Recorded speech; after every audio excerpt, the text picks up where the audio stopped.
Kalau bendera FPI itu benderanya apaan ya? Nah, lambangnya apa? Lambang FPI. Bendera FPI itu ada lambang tasbih segitiga. Tasbih tapi bentuk segitiga. Kemudian di tengahnya itu ada dua kalimat syahadat. Tapi dalam bentuk kaligrafi. Ya. Dalam bentuk kaligrafi berbentuk bintang. Sebetulnya bintang itu tulisan asyhadu an la ilaha illallah wa asyhadu anna muhammadur rasulullah. Tapi dalam bentuk kaligrafi bentuk bintang. Itu lambang FPI. Dikelilingi oleh segitiga tasbih berbentuk segitiga. Ya. Nah, kemudian mengenai visi misinya tadi ya. Ya. Nah, tadi kan ada diuraikan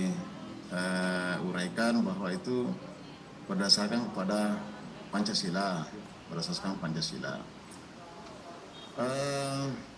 Apakah juga ada, karena kebetulan di sini juga kita mengadili perkara teroris, ya. Jadi kami banyak mendengar, banyak mengetahui cerita di persidangan. Teroris ini memang dia tujuannya itu mengganti dasar negara. Dia terus terang ngomong di persidangan itu dia. Kok dia tidak sejalan dengan itu, karena dia menginginkan hukum dari Allah, tidak sependapat dengan hukum. Kalau di FPI ini apakah ada seperti itu orientasinya, bahwa ini dasar negara atau hukum negara ini sebenarnya tidak cocok, karena kan bukan dari hukum Allah yang diterapkan. Ada nggak di situ biasa disampaikan? Baik, terima kasih banyak. Saya punya tesis S2 itu berjudul Pengaruh Pancasila pada Penerapan Syariat Islam di Indonesia. Ya. Nah, jadi intisari dari tesis tersebut kami sudah sarikan, dan itu menjadi pelajaran wawasan kebangsaan wajib bagi seluruh pengurus dan anggota FPI. Ya. Di mana di dalam pedoman wajib tersebut kita jelaskan bahwa Pancasila tidak bertentangan dengan Islam dan Islam tidak bertentangan dengan Pancasila. Bahkan di situ kita sampaikan bahwa di negara Pancasila bukan hanya syariat Islam boleh berlaku, bahkan syariat Islam sudah berlaku. Nah, kita jelaskan kepada para pengurus di setiap diklat ini, majelis hakim, setiap diklat dari Jakarta sampai ke ujung daerah. Kita sampaikan bahwa hukum Islam itu kita bagi menjadi 4. Ini kaitannya dengan Pancasila. Yang pertama adalah hukum Islam yang berkaitan dengan ubudiyah perorangan, seperti sholat, puasa, haji. Itu di negara yang berdasarkan Pancasila tidak ada larangan. Bahkan pemerintah secara proaktif membantu umat Islam untuk soal pendistribusian zakat, begitu juga soal pelaksanaan ibadah haji.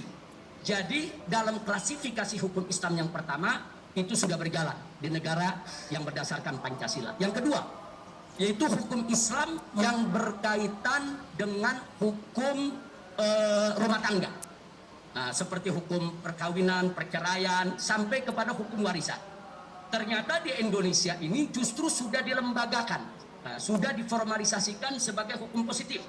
Sehingga di Indonesia ini ada yang disebut pengadilan agama. Ada hakimnya, ada paniteranya, dan ada kompilasi hukum Islam. Kompilasi hukum Islam itu yang menjadi wewenang daripada pengadilan agama.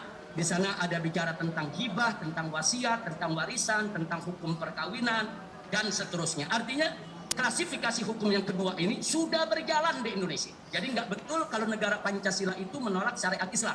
Ternyata syariat Islam yang pertama tadi di negara Pancasila jalan, syariat Islam yang kedua di negara Pancasila juga sudah jalan. Yang ketiga itu adalah klasifikasi hukum yang berkaitan dengan sosial kemasyarakatan, termasuk yang menyangkut perniagaan dan perdagangan.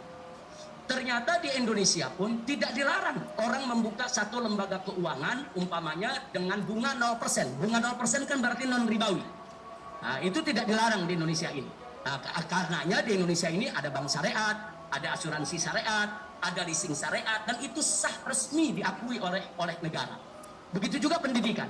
Di Indonesia ternyata pendidikan Islam dari mulai taman pendidikan Al-Quran, Ibtidaiyah, Sanawiyah, Aliyah, sampai Universitas Islam itu diizinkan di negara Pancasila ini.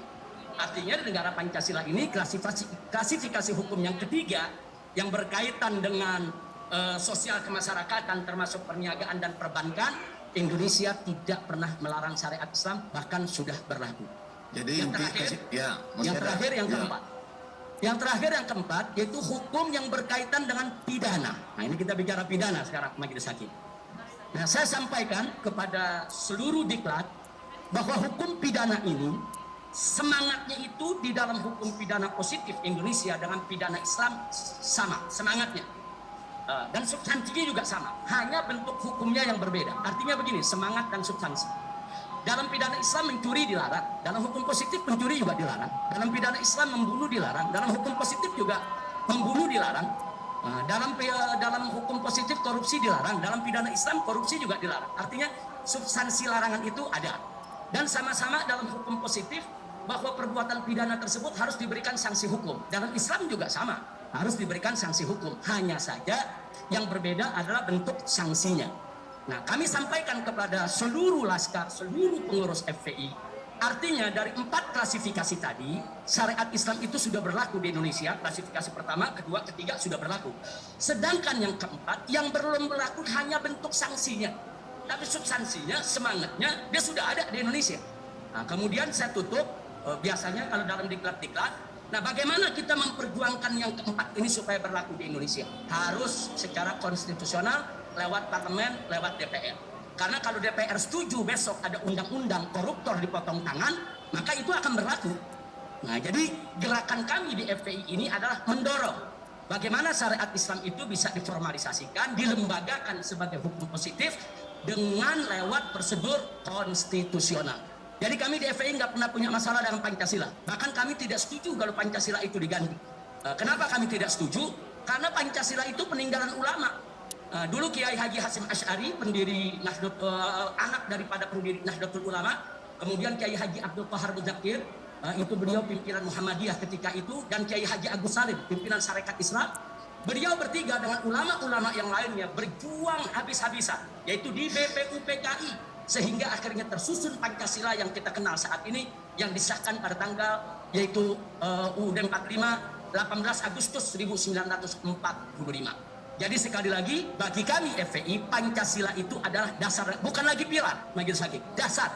Kami tolak kalau Pancasila disebut pilar. Pilar itu tidak mendasar, tapi kami sebut Pancasila itu dasar negara sesuai amanat konstitusi Undang-Undang Dasar 1945, baik di pembukaan maupun pasal 29 ayat 1. Jadi bagi kami di FPI, Pancasila adalah dasar negara, dan Pancasila bahkan juga merupakan warisan ulama. Kami akan menjaga untuk itu tetap berlaku. Jadi kami tidak pernah punya masalah dengan persoalan Pancasila.